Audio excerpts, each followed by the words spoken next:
Pourquoi ajouter du cru dans son quotidien? Épisode 2, le processus d'assimilation. Alors, qu'est-ce que c'est que l'assimilation? C'est un terme qui désigne en biologie tous les processus par lesquels les substances et les matériaux extérieurs au corps vont se transformer en substances et matériaux intérieurs au corps. Donc, comment on va pouvoir utiliser les matériaux extérieurs au corps, donc nos aliments, pour en faire de l'énergie nécessaire à notre corps.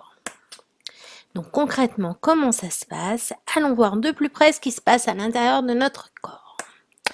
Donc le processus en théorie, il est assez simple. On mange différents aliments. Ils vont être transformés par un premier enzyme en une autre forme de composant, disons.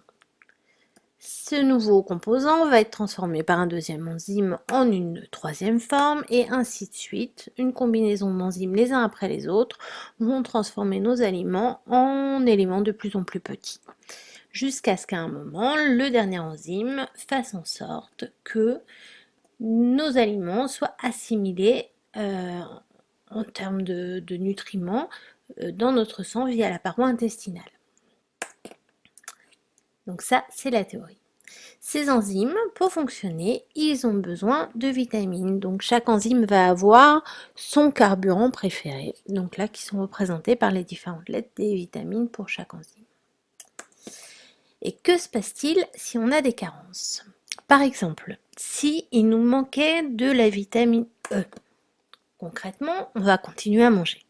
Donc concrètement, les aliments qu'on va manger vont être transformés par le premier enzyme puis par le deuxième enzyme, mais une fois arrivé à cette transformation par le deuxième enzyme, il ne va pas pouvoir y avoir la transformation suivante par le troisième enzyme.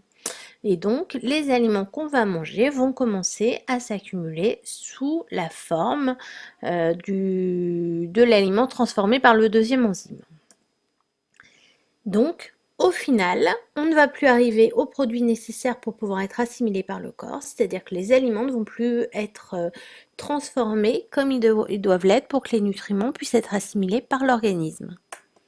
Donc, en mangeant cru, on limite la dénaturation des aliments. Donc, par la même occasion, on va limiter le risque de carence en vitamines notamment. Donc, les enzymes vont pouvoir fonctionner correctement et on va donner à notre organisme tout ce qui est nécessaire en termes de carburant pour pouvoir rendre assimilables les aliments qu'on consomme. Donc, ajouter du cru dans notre alimentation est toujours aussi essentiel.